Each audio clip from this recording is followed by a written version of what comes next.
예, 오늘은 노동인권을 아는 시간이고요. 제목은 노동인권 감수성 생각하기입니다. 오늘 주로 말씀하실 분은 이선희 농사님. 예. 인사하시면 네, 농사로 일하고 있고요. 이선희라고 합니다. 반갑습니다. 예, 반갑습니다. 뭐 오늘도 여전히 열어주신 거는 오문환 교수님이 열어주셨고요. 저는 박영철입니다. 오늘부터는 지난 시간까지는 인권 감수성까지 이제 진행을 했고요. 오늘부터 각 부문별, 영역별로 이제 인권에 대한 얘기들을 하나하나 살펴볼 계획입니다. 첫 시간으로는 아무래도 교수님이 노동법 교수님이시기도 하고 또 우리 사회에서 노동이 갖고 있는 의미가 대단히 크기 때문에 울산 같은 경우는 이제 노동자의 도시라는 얘기도 있고 그래서 노동에 대한 문제를 첫 시작으로 이렇게 잡아봤습니다. 그래서 오늘은 주로 노무사님하고 전문가시니까 그리고 오문환 교수님께서 얘기를 많이 해주시기를 좀 네, 잠깐 기대하겠습니다. 노무사님 네. 소개를 조금 자세히 할 필요가 있는 게 노무사 하면 보통 우리 노동자를 위한 군인듯이 이해가 그렇죠. 되지만은 그런 건 아니고 노무사는 기업과 노동자의 중간에서 어쨌든 이 분쟁도 좀 예방 조정하고 또 양쪽이 너무 치우침이 없이 활동을 하시는데 또 이 먹고 살다 보면은 기업을 위한 노무사가 너무 많고 울산에서 노동자를 위한 노무사는 뭐 아주 몇 안 되죠. 그렇죠. 쟁쟁하신 노무사님을 모셔왔고 해서 오늘 이 시간을 갖게 된 굉장히 영광스러운 일입니다. 학생들도 아주 고마워해야 돼요. 근데 보통 노무사가 좀 전에 말씀하신 것처럼 그러니까 노사 간의 중간의 역할에서 역할들을 해야 된다 이렇게 말씀하셨는데 일반적으로는 현재 있는 공인노무사들이 돈을 벌려면 대부분 다 기업 쪽에 입장에서 일을 하는 게 일반적인 건가요? 근데 이 얘기를 계속하면 너무 칭찬하는 게 아니 뭐 칭찬을 하고 가야죠. 칭찬해야 되니까.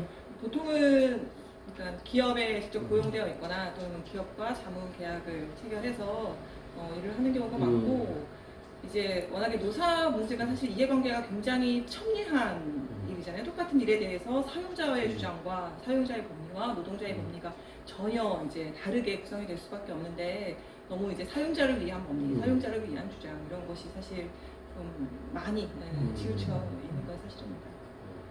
네. 그래서 가능하면 그 법리를 노동자 위주로 해보겠다는 게 이노사님의 생각이고 네. 오늘도 노동인권을 그런 차원에서 한번 접근을 해보겠습니다. 네, 그럼 준비하신 얘기로 이제 본격적으로 들어가 보는 걸로 하겠습니다. 노무사님 좀 이끌어 주시면 저희가 같이 이렇게 저희는 살짝 에드웹 정도. 네. 살짝 얹겠습니다. 네. 지난번 수업 때 인권 감수성에 대한 수업을 하셨다라고 하니까 이제 노동인권 감수성에 대한 이야기도 좀 더 쉽게 시작할 수 있을 것 같은데요. 이 자료도 같이 제공이 되는 거죠? 네, PPT 제공할 겁니다. 지난번에도 들으셨겠지만 이제 인권 감수성이라는 것, 인권의 문제가 발생했을 때 그 문제에 대해서 내가 어떻게 느끼고 어떻게 행동하고, 그러니까 이런 각 개인마다 다르고 사회마다 다른 그 반응의 정도, 이제 이것을 인권 감수성이라고 할 수 있을 것 같은데요. 인권 감수성은 사실 뭐 사람마다 또 어떤 동일한 인권의 상황에서 느끼는 감수성도 다르겠지만 또한 그 집단이 가지고 있는 그 사회가 가지고 있는 인권 감수성도 굉장히 사회마다 다를 수 있습니다. 이걸 사용해 주시면 예. 기계를 사용해 주시면 그렇구나. 네. 그래서 이렇게 똑같이 배고픈 이 아이의 사진을 보면서도 어떤 사람들은 정말 이 아이가 안 됐다 불쌍하다 이제 이렇게 느끼는 사람들도 많을 것이고 또 어떤 사람들은 저렇게 가난한 나라에서 저렇게 대책도 없이 애들을 낳았으니 저렇게 애들을 먹여 살지도 못하는 그 부모나 아니면 뭐 국가나 이런 것을 또 먼저 보는 후자는 좀 사람도 덜 나지 않을까요? 있을 드물죠. 그럴 것 같아요. 하지만 또 이제 반응의 정도가 스펙트럼이 굉장히 다양하다라는 측면에서는 그렇게 볼 수도 있을 것이고 그리고 또 저것을 근데 어떤 학교에서 이제 저 사진을 보여주면서 선생님이 이 사진을 보고 어떻게 느끼는지에 대해서 한번 적어봐라 라고 했을 때 한 학생에게 적은 것입니다. 남의 아픔을 보고 내가 얼마나 행복할지 아는 것은 별로 좋지 않다고 생각한다. 같이 아픔을 해결해 주려고 하고 같이 잘 먹고 잘 살아야 할 것이다. 그래서 단순히 그 아이의 처지에 공감하고 안 됐다. 나는 밥을 남기지 말아야지. 나는 감사히 먹어야지에 그치지 않고 어떻게 하면 그 아픔을 해결할 수 있을까. 이런 공동체의 책임을 생각하는 것으로 인권의 감수성 문제가 귀결될 때 그 사회 전체의 인권의 깊이도 달라질 수밖에 없다. 이게 몇 학년 얘기입니까? 이게 초등학생. 야, 이거 대학생도 네, 생각하기 3학년, 어려운 4학년 얘기인데 이 정도였던 굉장히 인권 감수성이 높은 친구입니다. 이렇게 이제 인권 감수성이 높은 사회라고 하면은 그래서 보통 이제 뭐 인권의 사각지대에 놓인 그런 소수자들, 약자들 그런 사람들에게만 이제 이익이 되는 이제 라고 생각하는 경우가 많이 있는데 실제로 인권 감수성이 높은 사회일수록 그 직접적인 대상자보다 오히려 그 사회 전체가 받는 이익과 혜택이 더 좋아진다라는 것을 보여주는 사례라고 볼 수 있을 것 같아요. 그러니까 이게 처음에는 그 장애인들을 위해 도입된 저상버스잖아요. 그래서 장애인의 이동권 보장을 위해서 도입이 되었지만 막상 이것이 도입이 되고 나니까 장애인이 아니라 하더라도 뭐 노약자라든지 무거운 짐을 든 사람, 아이를 아는 사람 이런 사람들한테도 골고루 행복하게 되는 삶의 질이 좋아지는 그런 결과를 가져오더라. 우리 학생들은 이 버스를 많이들 봤을까요? 저상버스? 저상버스를 보통 수업 시간 이사로 활용하면 거의 대부분 알고 계시더라고요. 네, 그래서 이 그래서 버스가- 보면은 네. 저상버스, 그러니까 저는 이제 그런 생각을 좀 했었는데, 그러니까 지금 말씀하신 것처럼 이게 이제 이동의 권리 이런 것이 특권이 되지 않으려면 모든 사람이 인권은 이제 보편성을 가장 기본으로 하니까 모든 사람이 이동의 자유를 향유하려면 적어도 대중교통 수단만큼은 접근 가능성을 보장해야 되지 않을까. 그래서 그 지금 보여주시고 있는 저상버스 같은 경우에는 우리가 쓰고 있는 교통수단 중에 버스는 공영버스는 다 저상버스로 가는 게 맞는 게 아닐까 생각을 하는데 울산 같은 경우는 그러니까 광역시 중에 저상버스 도입률이 제일 낮은 걸로 아마 되어 있을 거예요 지금. 근데 이런 것을 이미 특권에 젖어 있는 입장에서는 저상버스가 되면은 앉을 자리가 줄잖아요. 그렇죠. 그러니까 소위 장애인이 아닌 경우에는 왜 이 버스를 다 만들어가지고 웬만하면 앉아갈 수 있는데 서서 가게 만드냐 이런 식의 이제 문제 제기도 충분히 가능하다는 얘기고, 그래서 그 인권을 얘기하면서 항상 그 특권에 젖어 있는 것을 던지는 거, 소위 기득권을 던지는 게 굉장히 중요하다는 그렇죠. 얘기이죠. 이와 관련해서는 그 최근에 왜 시외버스도 저상버스를 만들잖아요. 그렇죠. 그게 많지는 않아요.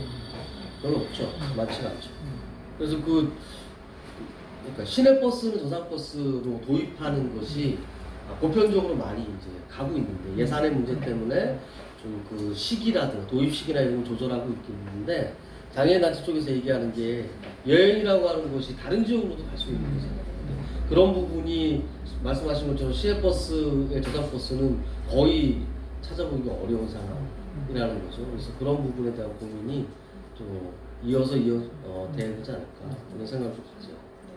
그래서 노동인권 감수성도 인권 감수성에서 출발을 하기 때문에 이제 인권 감수성과 관련해서 단순히 이제 공감하는 것을 넘어서 공동체의 책임을 생각해야 된다. 그래서 인권 감수성이 좋은 사회는 결국 그 사회에 사는 사람들에게 좋은 사회가 될 수 있다라는 것을 먼저 이야기하면서 노동인권 감수성 이야기를 좀 하고 싶습니다.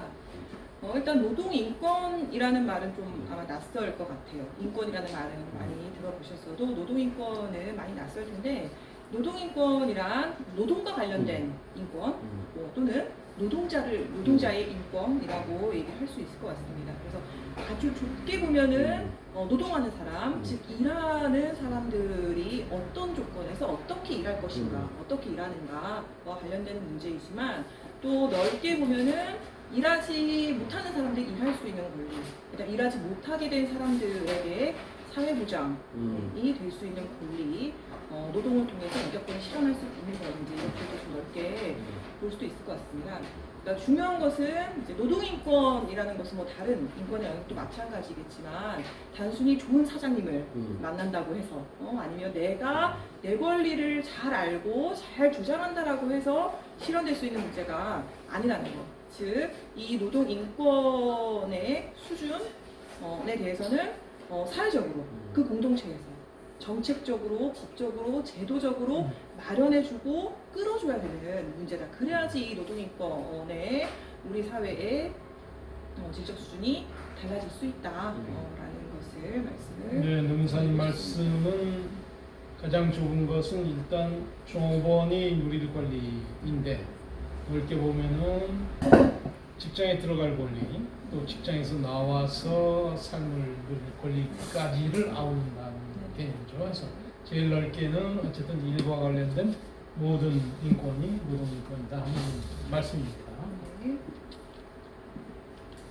아직 학생들은 지금 이제 직장 생활을 하시거나 이제 이렇게 되는 게 아니기 때문에 노동인권이라는 것이 이미 뭐 직장을 다니고 있는 사람들과 직접 관련된 문제다라고 생각하실 수 있을 것 같은데 이 노동인권이라는 것에 대해서 단순히 그냥 뭐 노동 문제라고 보지 않고 왜 노동인권이라고 얘기를 할까 이것을 에 대해서 좀 생각하고 넘어갔으면 좋겠는데요.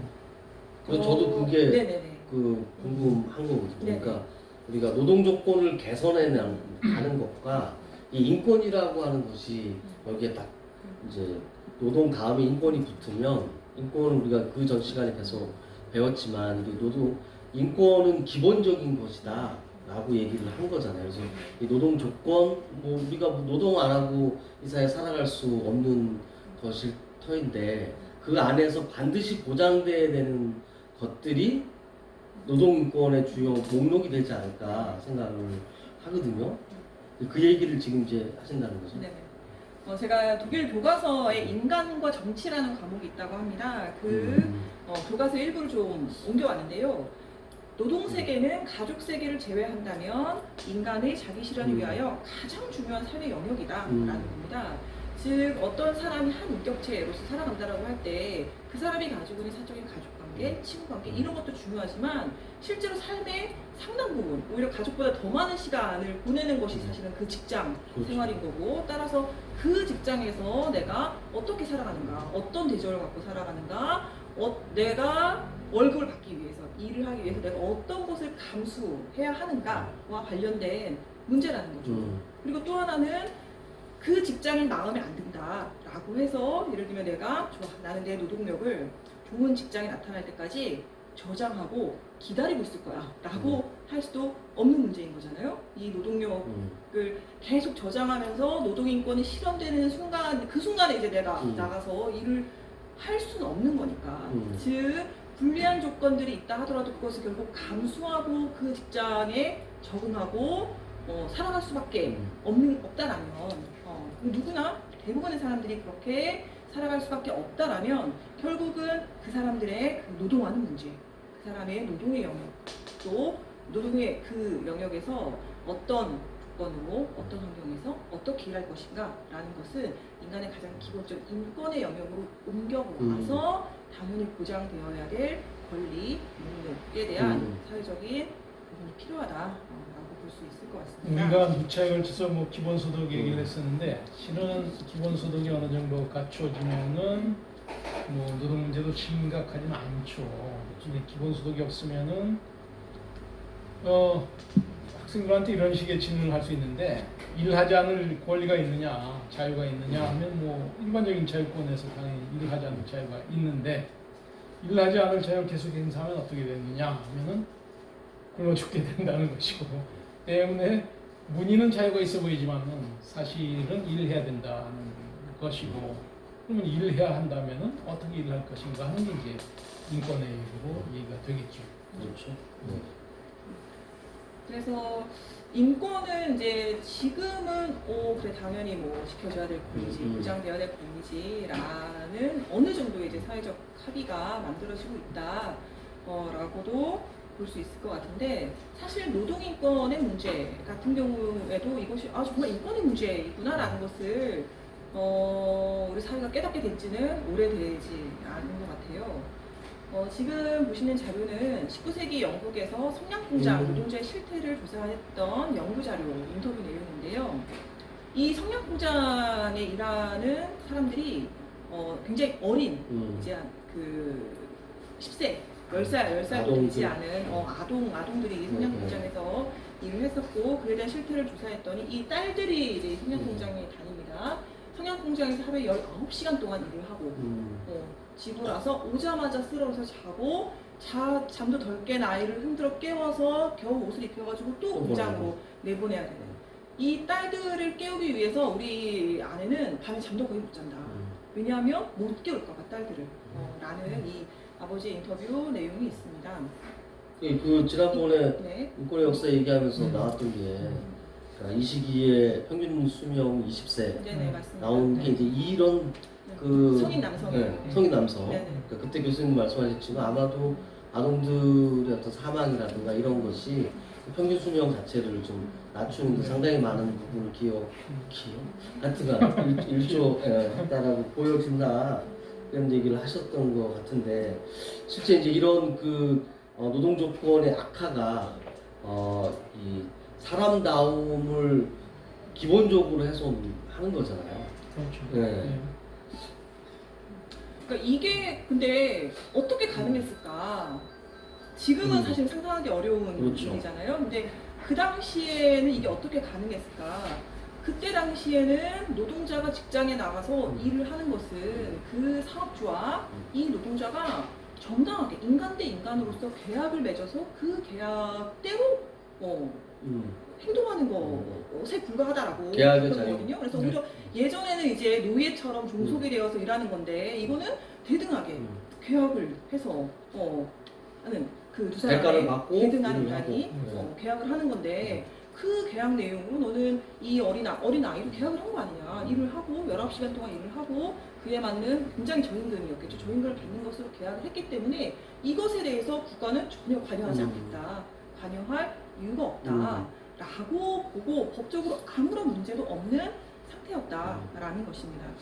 근데 이제 메인에 얘기하면 중세에서 근대로 이행을 신분에서 계약으로 이런 표현을 쓰는데 그럼 신분제 사회에서의 삶이 행복했느냐 계약제 삶에서 그게 행복했느냐는 건 굉장히 어려운 얘기예요. 적어도 중세 때는 먹고는 살았는데 근세 와서는 먹고 사는 게 굉장히 복잡해지는 거죠. 물론 인간의 삶을 어떻게 이해하느냐에 따라서 달라지긴 하겠지만은 그래서 행복이라는 차원에서 중세가 행복했는지 근세가 행복했는지 굉장히 어려운 얘기다. 그래서 계약이 자유란 미명하에 노동자의 삶은 굉장히 어려워졌던 게 첫 번째 초창기의 초창기에. 이죠. 예. 네. 그러니까 이렇게 굉장히 가혹하게 이제 이 노동자들의 평균 수명이 20세에 불과하고 그래서 사용자의 입장에서는 이 노동자를 실컷 이제 부려먹다가 공들어서 나가면 다른 사람 채용하면 되고 네. 그렇게 해서 이제 시대가 계속 그 노동 조건이 그런 상태로 이제 유지가 되면 사실은 그게 어느 순간에는 폭발할 수밖에 없죠. 어떤 식으로 그렇죠. 폭발하냐면 노동자들의 저항이 필연적으로 일어날 수밖에 없게 됩니다. 근데 이제 최초의 저항의 형태는 이제 내 일자리를 빼앗아가고 내가 이렇게 어렵게 쥐꼬리만한 월급만 받으면서 일할 수밖에 없게 된 원인은 저 기계에 있다. 자동화를 하게 되고 인간은 부품처럼 계속 이제 인간만 바꿔가면서 그냥 저 기계가 계속 상품을 찍어내고 이제 이렇게 보고 그 기계를 파괴하는 운동을 시작을 했지만 사실 이 러다이트 운동은 시대를 역행하는 것이었던 거죠. 왜냐하면 기계가 없어진다라고 해서 이 다시 노동자들의 그 권리가 다시 돌아가는 건 아닌 거니까 이런 과정을 거치면서 노동자들이 그럼 느끼게 된 거, 알게 된 거, 법을 바꿔야 된다. 정책이 바뀌어야 되고 사회의 룰을 바꿔야 된다. 그런 부분을 제어할 수 있는 어떤 그 제3의 힘이 필요하다 이런 거죠. 네. 그래서 아무리 어린아이가 아무리 적은 임금을 받는다 하더라도 그게 정당한 계약이기 때문에 이것은 이것에 대해서 국가가 개입할 이유도 없고 개입할 필요도 없다라고 했던 그 규칙 자체를 바꿔야 한다는 거예요. 그래서 러다이트 운동은 사실 요즘식으로 얘기하면 AI거든요.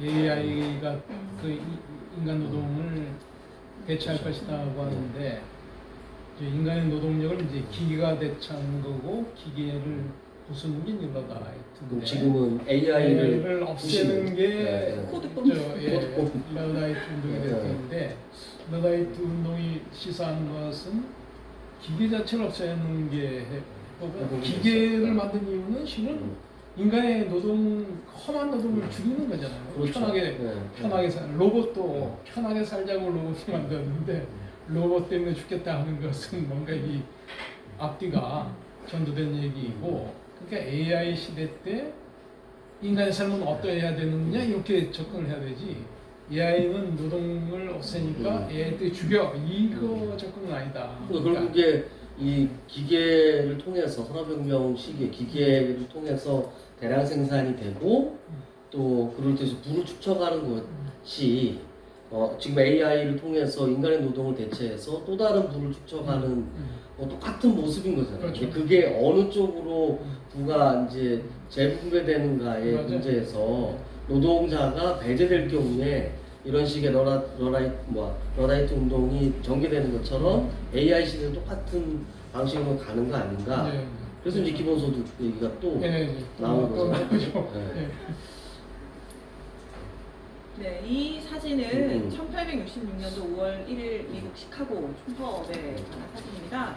5월 1일 무슨 날인지 다들 아시죠? 네. 노동절이라고 저는 못 놉니다. 노동날. 근로자의 날, 네, 근데 노동절. 제가 노동자인데 맞죠? 노동절에 못 놀아요. 그래서 우리 법이 굉장히 웃긴 거 있잖아요. 공무원인 노동자 못 놀죠. 저는 예. 공무원도 아니야. 예. 근데 역시 놀지 못하는데 그래. 굉장히 이상한 거고 이거 빨리 좀 없애야 됩니다. 좀 없애주세요. 근로자의 노동절을 날. 만들 수 있습니다. 근로자의 날도 선생님들도. 문제는 그냥 근로하고 노동에 대한 논쟁은 계속되고 있지만 어쨌든 이게 노동이라고 하는 것은 어느 정도 우리 사회에서 이미 정리된 거 아닌가요? 그렇죠. 네. 근데 여전히 그 제도적으로 그게 너무 따라가지 못하는 거죠. 제도보다는 사회 일반의 용어로는 노동이 정착이 되어 있고 일반화됐죠. 오직 네. 법에서만 그래. 법에서만 근로와 네. 노동이 왔다 갔다 하는 거죠. 네. 어떤 경우에는 근로, 네. 어떤 경우에는 노동. 그렇죠. 노사정이라고 해놓고 네. 그러니까 이거 통일하는 건 반드시 필요한 거죠. 그래서 이 5월 1일 노동절이 만들어지게 된 이제 유래가 여기서 나오는 거죠. 이때 당시에 노동자들의 요구가 8시간 노동제를 실현하자 이렇게 총파업을 벌이고 많은 노동자들이 희생이 되었고 근데 이렇게 요구해가지고 쟁취가 사실 되기까지는 또 그 이후로도 더 많은 이제 희생과 투쟁과 이런 것들이 필요했고 이 성 자체에는 이제 그때 이제 주동하셨던 노동조합 간부들이 다 합동죄로 해서 사형 선고를 받고 끝났다라고 합니다. 어쨌든 처음 시작한 사람들은 참 슬프게 만들어요. 원래는 그죠. 선구자, 선각자들의 삶은 굉장히 그러니까 이런 과정을 거쳐서 만들어진 게 노동법이다라는 걸 저는 학생들이 꼭 기억을 해줬으면 좋겠어요. 그런데 우리나라가 지금 오기까지 우리의 일제시대 때 독립운동 하셨던 분들이라든지 한국전쟁이라든지 이런 거 다 거치면서 지금 우리가 이만큼의 민주주의와 또 이만큼의 자유를 누리고 있다라는 것을 생각을 다들 하시잖아요. 노동법도 마찬가지다. 노동법도 어느 날 그냥 국회에서 뚝 이렇게 떨어져서 노동자들을 위해 만들었습니다. 이렇게 제정된 것이 아니라 실제로 100년, 200년 전에 이미 노동조합과 노동자들이 싸워와서 그 와중에 체포되고 사형되고 이러한 과정을 거쳐서 만들어진 게 노동법이다라는 거를 꼭 기억을 해줬으면 좋겠는데. 네, 그래서 이제 법이 뭘 선도하는 건 아니고 결국은 투쟁의 산물이 법인 건 분명하죠. 그래서 끊임없이 우리가 뭔가를 달라고 악각되지 않으면은 미정자나 가진 자가 줄 턱은 없다. 그래서 이 강의 듣고 있는 학생들도 그냥 가만히 있으면 누가 준다고 생각하는 건 그 천부당은 만부당 말씀이다 하는 것은 꼭 기억을 해둬야 되겠죠. 네. 그래서 노동법은 그러니까 투쟁의 결과이자 또 다른 한편을 보자면 결국 인류가 사회적으로 얻은 깨달음의 결과가 노동법에 담겨져 있다라고 생각을 합니다. 그러면 어떤 깨달음일까? 그러니까 인류 전체가 사회 전체가 각성하게 되었던 그 깨달음이 뭘까? 일단 첫 번째는 노동자의 노동 조건은 절대로 사적인 영역에 맡겨두어서는 안 되는 문제라는 걸 깨달은 겁니다. 즉 아까 얘기했던 이제 뭐 청량 공장에서 있었던 이런 일들에 대해서 이거는 공동체가 개입해야 되는 문제이구나. 노동자의 노동 조건, 근무 시간, 최저임금, 뭐 휴게 시간, 휴가 이런 것들은 국가가 개입하고 공동체가 개입해서 공동의 규칙, 조건을 정해야 되는 문제다. 이걸 사적인 영역에 맡겨놓으니까 어쨌든 갑은 사장님이 될 수밖에 없잖아요. 그러니까 그 사장님의 입장에서는 일할 사람들이 많이 있는 거고 일하지 않으면 먹고 살 수 없는 노동자 입장에서는 사장이 요구하는 그 부당하고 불공정한 조건들을 받아들일 수밖에 없는 거고 그것이 계속 반복되고 악화되는 것이 사회 전체적으로 결코 유익하지 않다. 라는 것을 깨닫게 되었다라는 겁니다. 결국에 노동시장에 대해서 국가의 개입이 없이는 네. 우리 사회가 당장에는 이득이 있을지 모르겠지만 몇몇에게 그렇죠. 이 사회 전체적인 걸로 보면은 지속 가능하지 않다. 네, 맞습니다. 그죠? 아동이나 이런 노동 착취를 하면 미래가 네. 불투명해지는 거니까 그런 최소한의 개입을 통해서 최소한의 조건들을 계속 유지해야 된다라고 하는 깨달음 네. 이런 거죠. 네. 노동 조건을 절대로 사적인 영역에 남겨두면 안 된다는 것을 이제 첫 번째 깨달음이고 두 번째 깨달음은 노동자들이 단결할 수 있도록 이 노동조합을 보장해야 한다라는 것이 또 두 번째 깨달음이라고 할 수 있습니다. 보통 노동인권은 전자로만 생각을 많이 하거든요. 네, 뭐 최저임금 이렇게만 네. 생각을 하는데 그거만큼 오히려 그거보다 더 중요한 것이 저는 이 두 번째라고 생각을 합니다. 즉 노동자의 단결, 지금 노동조합을 보장해야 하는 것인데 왜냐하면 이 어쨌든 국가가 개입해서 근로조건, 노동조건을 다 정한다고 하더라도 사실 그거는 최저 기준으로 그렇죠. 될 수밖에 없기 때문에 그 이상의 권리, 그 이상의 요구는 또 사실은 좀 자치 사적인 측면을 영역으로 맡겨질 수밖에 나뉘구나. 없게 되거든요. 예, 그런데 그렇게 그 영역에서 지금 벌어지는 것은 사장님 한 명과 이 노동자 한 명이 개별로 계약을 해서는 절대로 공정하게 될 수가 없다라는 겁니다. 이미 기울어진 운동장인 거죠. 그래서 그러면 이 기울어진 그 균형을, 그 불균형을 어떻게 해소할 것인가? 그거는 이 노동자들을 집단으로 만들어서 이 집단의 힘으로 사용자에게 요구하고 교섭하고 또 만약에 이 요구가 받아들여지지 않으며 노동자들이 그렇게 하지 않으면 우리는 일 안 할 거야, 파업할 거야 라고 하는 것을 법적인 권리로까지 보장을 해야 한다라는 것. 그래야지 비로소 그나마 그 힘의 균형을 가지고 노동자들의 조건이 노동 조건이 향상되고 이것이 사회 전체에도 유익하게 된다라는 것을 또 깨달은 겁니다. 네. 그래서 과거에는 아예 이제 단결 금지법이었죠. 노동자가 2명 이상 술자리에서 만나서 얘기만 해도 바로 처벌될 수 있는 단결 금지법. 왜냐하면 그게 불공정하다고 봤으니까 오히려 그 시기에는 회사는 한 명인데 왜 노동자가 2 이상 뭉쳐가지고 대화하나 그게 불공정하다라고 생각을 했지만 완전히 바뀐 거죠. 그래서 오히려 노동자들이 집단으로 뭉치는 것이 더 공정하다. 그게 공정하다라고 하면서 노동조합을 합법화를 하고 노동조합 활동을 하다가 어떤 회사가 뭐 손해를 끼치거나 그러니까 파업을 하거나 했다 하더라도 인사책임 면제하고 형사책임 면제하고 이렇게 이 노동법이 발전해왔습니다. 학생들이 어차피 뭐 노동조합을 잘 모르고 또 한국이 기업별 노조라는 것도 잘 모르면서 노조하면 어쨌든 봤던 게 기업별 노조이니까 애당초 노동조합은 기업별 노조가 아니고 직종마다 생겼던 그러니까 뭐 어떻게 얘기하면 미쟁이면 미쟁이 목수는 목수, 선방도면 선방도 이렇게 모이다 보니까 직종에 따라서. 그렇죠. 직종마다 모이면은 사용자 입장에서는 어느 날 10명을 써야 되는데 얘네가 그냥 일치 단결해서 한 명도 안 나오네. 그럼 할 수 없이 인구를 올려줄 수밖에 없는데, 그러니까 노조가 이런 독점의 기능을 했다는 거고, 독점이 영미법의 전통에 의하면은 그건 계약의 자유를 해치는 거니까 이건 안 된다는 그 법리가 형성이 되는 거고, 형사 영역에서는 아까 말씀하셨듯이 그게 우리 얘기하면은 역정오이잖아요. 공모법, 공모죄, 컨스피러시라는 역정오이니까 역정오이 뭐 당장 그 국가에 대한 아주 한 거이고 때문에 이들을 처벌하는 것은 법리상 너무나다는 거예요. 근데 지금 생각해보면 굉장히 웃기지만은 당시로서는 얘네가 독점을 해? 독점을 하면 민사 영역에서는 계약의 자유를 해치고 형사의 영역에서는 역정오이고 때문에 민사상, 형사상 금지가 됐던 초창기인데 그것을 이제 점차 깨가는 것이죠. 그래서 단결이라는 게 아까 말씀하시기는 실은 노동조건을 법정하는 것보다 훨씬 더 중요하다는 말씀이죠.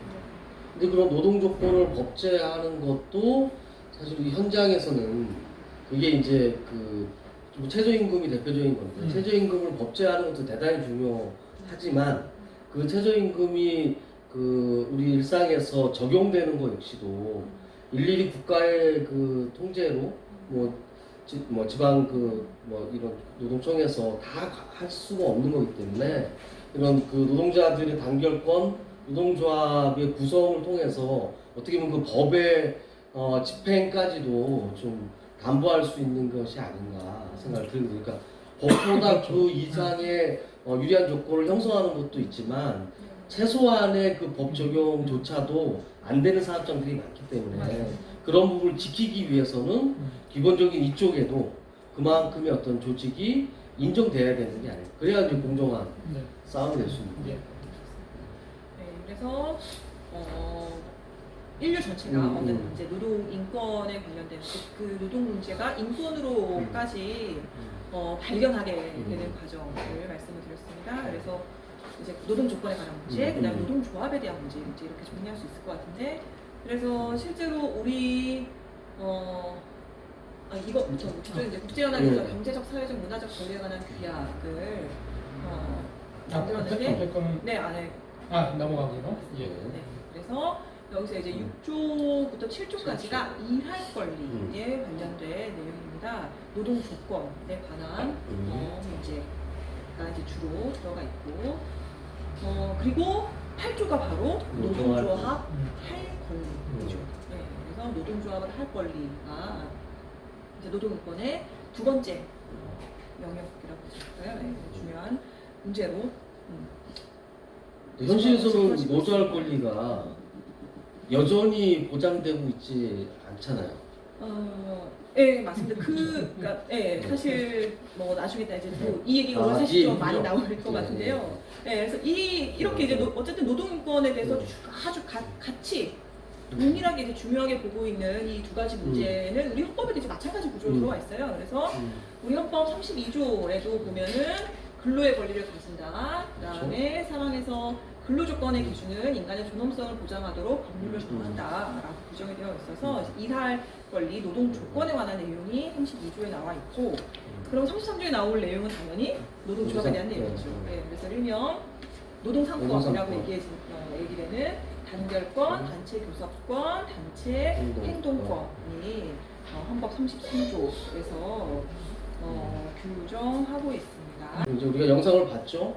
네, 잘 봤습니다. 우리 사회는 노동인권을 누리고 있는가? 이게 지금 무한도전. 네, 무한도전에서 했던 코너 중에 무한상사라고 있거든요. 이제 그 무한상사에서 노동법을 위반하고 있는 것에 이제 이렇게 짚어내는 내용들인데요. 나중에 꼭 보시면 재밌습니다. 네. 그러니까 그게 나중에 뭐라고 합니까? 녹화 파일? 여기 영상이 들어가요. 네, 들어가는 거죠. 네, 나중에 꼭 보시기 바랍니다. 네. 알겠어요?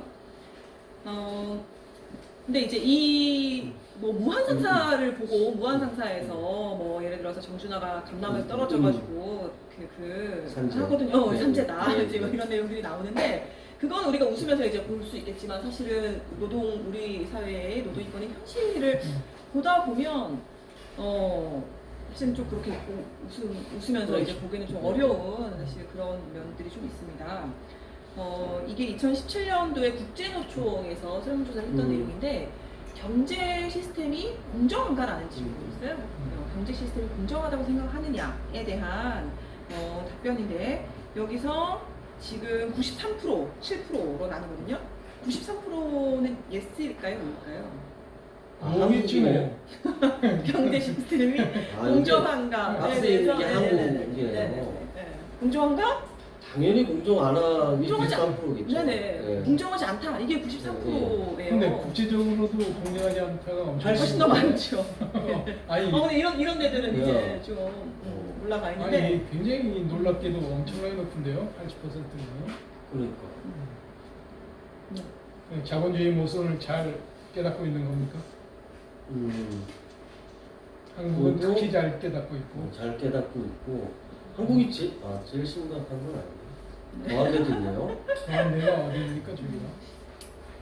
근데 이게 저는 이 통계 자료를 이제 인용을 했던 게 예를 들어서 뭐 한국 노동자의 노동 조건이 뭐 좋다고 생각하시니까 뭐 임금을 뭐 잘 받고 있다고 생각하시니까 이런 질문이 아니라 시스템의 공정성을 묻는 거잖아요. 그러니까 그거는 사실은 내가 임금을 얼마를 받는지로 해결 안 되는 문제라는 거거든요. 그러니까 내가 내 임금을 얼만큼 받는지에 대한 그 만족도보다 오히려 내가 임금을 이만큼 받고 있다 하더라도 이것이 시스템 자체의 한국 사회 결과로 전체 시스템. 결국 나오는 거라면 그러니까 즉 내가 노력을 한다라고 해서 내가 내 스펙을 키우고 내 경쟁력을 키운다고 하더라도 시스템 자체가 공정하지 않기 때문에 거기에서 내가 어떤 결과를 얻는다 하더라도 절대로 내가 이제 행복할 수 없다라는 거죠. 그것에 대해서 충족할 수 없는 거. 그래서 저는 이 시스템의 공정성에 대한 문제를 이렇게 부정적으로 일단 하고 있다는 것은 단순히 뭐 임금을 적게 받는다, 장시간 일을 한다 이러는 것보다 오히려 이 노동 인권의 측면에서 보자라면 더욱 좀 안타깝고 슬픈 그런 통계가 아닌가라는 생각이 들었습니다. 두 번째는 이것도 이제 많이 좀 보여지는 거죠. OECD 국가 기준으로 해서 성별 임금 격차입니다. 이 통계가 잘 안 보일 것 같은데 어쨌든 성별 임금 격차가 저쪽 왼쪽으로 갈수록 이제 낮은 거고요. 오른쪽으로 갈수록 성별 임금 격차가 높다. 그래서 큰 거네. 남성에 비해서 여성이 임금을 적게 받는다. 격차 크다라는 거고 우리나라는 어디쯤에 있을까요? 제일 끝에가 제일 큰 차이를 두고 제일 있네요. 끝에 있어요. OECD 국가 중에 성별 임금 격차가 가장 큰 가장 작은 데가 뉴질랜드. 자, 저기 기성세대는 이런 얘기는 해요. 네. 어떤 얘기를 하냐면 지금 격차가 40% 조금 안 나죠. 그러니까 남성이 100이면은 여성이 한 65 정도를 받았는데 20년 전만 해도 여성은 42밖에 안 받았어. 많이 그러니까, 낮은 게 이거다. 아니. 그러니까 기존의 세대에서는 야 세상 엄청 좋아졌네. 그러니까 많이 낮은 게 그러나 여전히 그럼에도 불구하고 이제 OECD에서는 기준으로 봤을 때는 여전히 OECD에서 1위 자리는 지금 놓치지 아니, 않고 있는 그래서 이제 제가 하고 싶은 얘기는 많이 좋아졌다. 아니고 그러니까 그 소위 우리 기득의 그 권일지 이익일지 하는 게 굉장히 뇌리에 깊게 박혀 있다는 거죠. 세상이 이렇게 좋아지고 있으니까 야 옛날 생각해봐라 40% 받고 살았는데 60%씩이나 받고 있네 이런 식의 얘기를 하는 겁니다. 그러니까 또 이제 성별 임금 격차를 간략하게 또 짧게 좀 얘기를 하자면 보통 이제 이렇게 이 임금 격차 아니 어떻게 남자와 여자의 임금 총액만 딱 놓고 이렇게 격차를 비교하는 거는 잘못된 거 아니냐. 왜냐하면 근속도 다르고 남자들은 가족들을 먹여 살려야 되니까 평생 뼈 빠지게 이러니까 남자들은 근속도 더 길고 남자들이 회사에서 이제 열심히 일하다 보니까 더 승진도 하게 되고 직급도 더 높은 거고 그래서 그런 것들을 왜 고려하지 않고 단순히 임금 임금 총액을 가지고 네. 이렇게 비교를 하느냐. 근데 사실은 그 임금 총액 자체에 이미 그런 구조적인 문제가 다 들어가 있는 거거든요. 그렇죠. 그러니까 여성들의 경력 단절의 문제인지 아니면 여성들의 실제 취업 과정에서의 문제라든지 최근에도 굉장히 그 은행 아주 큰 은행이었던 것 같은데 그 은행에서 은행의 채용 과정에서 아예 이제 위에서 여자들은 다 탈락시켜요. 이렇게 채용 과정에 직접 이제 그 해서 사실 여성들이 필기 시험에서 훨씬 더 높은 점수를 받았음에도 불구하고 면접에서 다 탈락됐던 것이 경찰 수사 결과 확인이 돼가지고 회사가 처벌을 받은 사례들도 있었거든요. 그러니까 그렇게 채용 과정에서부터 그다음에 채용 이후의 경력 관리에서부터 뭐 승진에서부터 이미 여성들이 가지고 있는 그런 이제 상황이 있는 거죠. 그래서 단순히 임금 격차를 가지고 비교하는 것은 이미 이제 그런 그 포인트들도 다 사실 우리가 가늠할 수 있는 것이다라는 네, 것을 한국이 굉장히 여전히 가부장적인 국가이고 그래서 시스템 자체가 그렇게 구성이 돼 있어요. 모든 게 남성 위주, 연장자 위주 이렇게 모든 게 구성이 돼 있다 보니까 여성을 굉장히 교묘하게 이제 차별하게 그렇죠. 하죠. 한때 유행했던 게 은행의 경우에 남성은 종합제로 여성은 일반적으로 뽑아서 거기서 확 임금의 격차를 내두면 평생 그걸 이제 역전시키지 못하는 이런 뭐 굉장히 교묘한 시스템이 구축이 되는 게 한국의 제도이죠. 그래서 인권의 차원에서는 그런 시스템을 어떻게 혁파할 것인가 하는 게 굉장히 중요한 이슈이고. 자, 다음은 이제 비정규직과 정규직의 임금 격차입니다. 그래서 이제 대기업 정규직이 왼쪽이에요. 네. 대기업 정규직의 임금 100으로 나왔을 때 대기업 비정규직은 약 한 60, 그리고 중소기업의 정규직은 52, 중소기업의 비정규직은 37. 이제 거의 한 3배 가까이 이제 차이가 나는 거죠. 그래서 이제 이런 그 임금 격차가 사실 이렇게 크기 때문에 근데 단순히 또 이게 임금 문제만이 아니거든요. 임금에서 이렇게 격차가 난다는 것은 이거에 포함되지 않은 여러 가지 복리 요소라든지 복지 혜택이라든지 이런 거에 있어서는 더 큰 격차가 발생을 한다는 겁니다. 비교 불가한 그럼 이 임금 격차의 문제를 공동체 차원에서 전체 사회 차원에서 사실 해결하지 못하면 그건 결국 개인들의 문제로 해결이 돼야 되는 구조인 건데 그래서 저는 그러니까 요즘 학생들 입장에서는 그런 거죠. 어떻게든 이 여기로는 들어가지 않기 위해서 그렇죠. 어떻게든 그렇죠. 저 바늘구멍을 뚫기 위해서 학교 그 대학 때도 그리고 또 대학 졸업 이후에도 이제 할 수밖에 없는 자신의 스펙, 자신의 경쟁력을 키우기 위해서 할 수밖에 없는 구조. 왜 그렇게 합니까? 학생들이 사실 그러고 싶어서 그러는 건 아닐 거잖아요. 네. 구조 자체가 이런데. 네. 그래서 나는 이렇게 격차가 큰 데서 나는 저 왼쪽에 저 바늘구멍으로 들어갈 때가 그나마 할 수 있을 것 같으니까. 들어간다고 해결되는 문제는 아니라는 게 앞에 아까 이제 경계 시스템이 공정한가라고 보면 이게 구조적으로 들어가는 것도 어렵지만 들어간다고 해서 그런 부분이 해소될 수 있는 것도 아닌 거고 또 한 가지는 제가 아는 사람들도 저 대기업 정규직으로 들어가서 어느 정도 그 안에서 생활이 가능한가라는 부분도 또 있는 것 같아요. 그런 문제도 있고 실은 삼성 같으면은 처음 입사해서 5년 내 퇴사가 엄청나게 많거든요.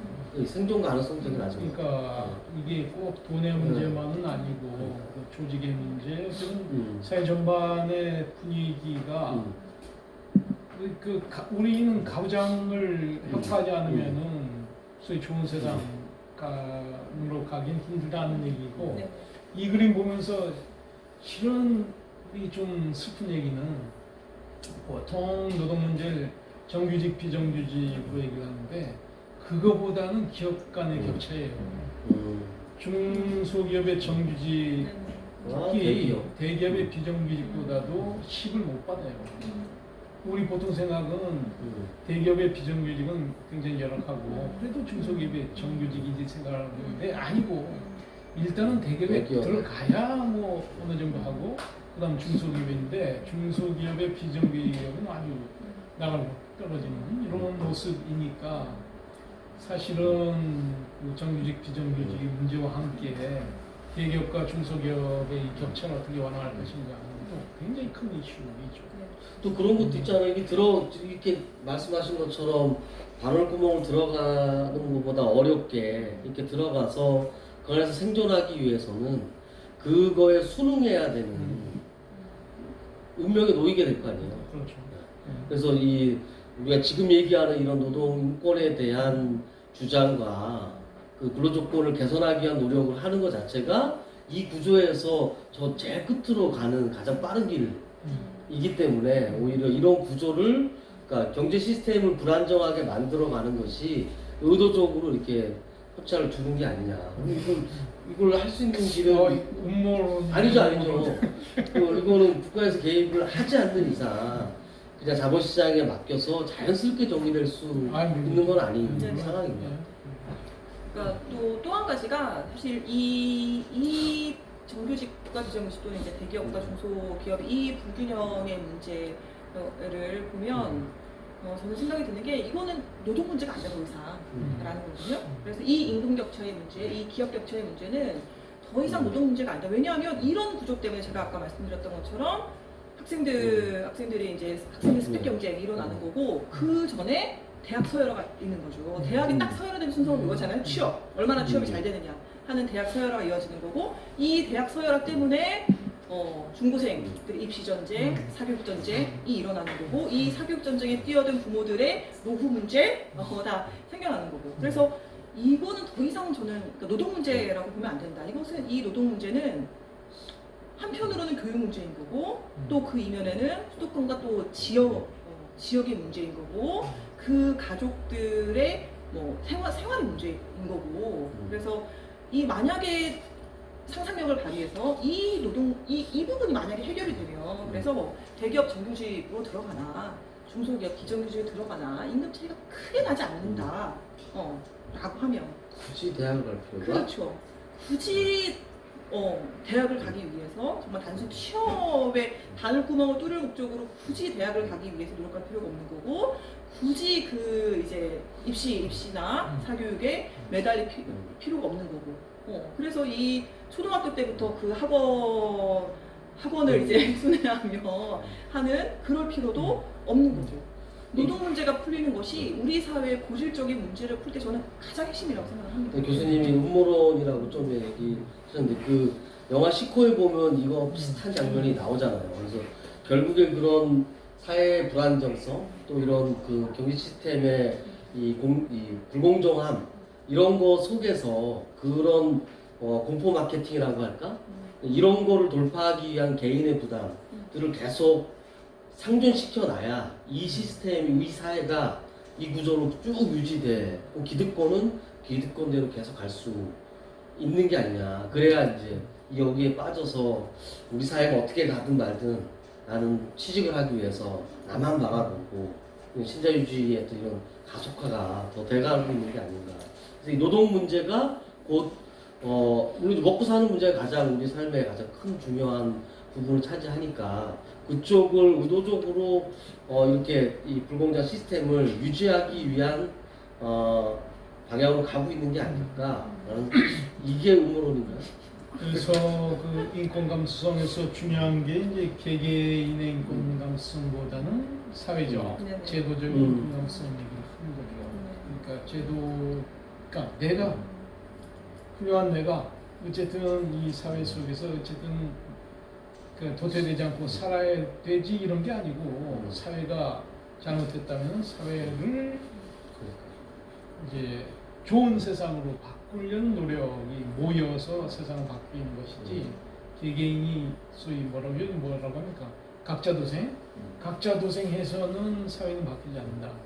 그렇죠. 그 각자 도생을 그러니까 선택지가 각자 도생 말고 보이지 않게 만들어 놓은 구조 자체가 그런 게 아니냐. 그럼 그러니까 거기에서 개인이 그거를 넘어서라라고 하는 건 너무 과학한 쪽인 거고 그래서 그런 부분을 바꿔내는 것이 어떻게 보면 정치라든가 이런 데서 그런 것을 좀 해소해야 되는데 오히려 또 우린 또 그게 더 강조되다 보면 정치에 더 무감각해지고 무관심해지고 그렇게 되는 게 아닐까 악순환이. 마지막으로 딱 한 가지 이제 우리나라의 이제 노동 문제의 현실, 현주소와 관련된 한 가지만 더 이제 보고 마칠 건데요. 마친다. 아니요. 이것에 대한 이제 다음 주제로 넘어가기 위한 깜짝 놀랐습니다. 당황하셨어요. 네. 국제노총에서 음. 매년 이제 국제노동권리지수를 음. 국가별로 이제 등급을 나눠서 발표를 하는데요. 이제 한마디로 그 국가에서 이제 노동자들의 노동 권리가 얼마나 지켜지고 있는가를 이제 수치화를 한 건데 이게 1등급부터 6등급까지 있습니다. 우리나라는 5등급입니다. 그러니까 5등 등급이 높을수록 안 좋은 거죠? 네네 맞습니다. 5등급이 그러니까 5등급의 의미는 한마디로 국제노총은 노동조합들의 국제적인 단위잖아요. 국제노총에서 경고를 하는 겁니다. 너가 만약 한국에 가서 일할 기회가 생기면 너는 그냥 네 권리는 포기하는 게 좋을 거야. 너의 노동자로서의 권리가 지켜질 거라고 기대를 안 하는 게 좋을 거야. 라는 게 이제 이 5등급이거든요. 이 이제 그래도 꼴찌는 아니지 않냐. 6등급이 있으니까. 근데 이제 6등급은 현재 뭐 내란이 벌어지고 있는 곳이거나 내전 중이거나 뭐 이런 그래서 아예 이제 갈 생각을 하기 어려운 하기 곳이고 어려운 그걸 제하면 사실상 한국의 이제 노동 권리 지수는 꼴찌다라고 볼 수 있을 것 같아요. 일본이 네. 2등급이에요? 그러네요. 네. 아니 일본이 자 이제 이렇게 해서 이제 여러 뭐 통계 자료, 수치 이제 이런 걸 가지고 결국 제 결론은 한국 사회에서 아직 이 노동자의 권리, 뭐 노동 조건이라는 것이 국제적인 수준에서 봤을 때 그 우리 좀 좋아하잖아요 글로벌 스탠다드로 봤을 때는 사실은 굉장히 아직 미치지 못한다. 라는 우리나라 코로나 방역으로는 세계에서 상당히 좀 앞서갈 수 있지만 저보다 노동 문제, 노동 조건은 그렇지 않다. 그래서 유행이 그거거든요. K 방역. 그렇죠. K 노동은 아직 아니라는 거. K 노동은 네네. 아주 5등급이네. 것인데 자 이제 그러면 그 노동인권 감수성의 문제로 좀 얘기를 할 수 있어요. 요때 근데 왜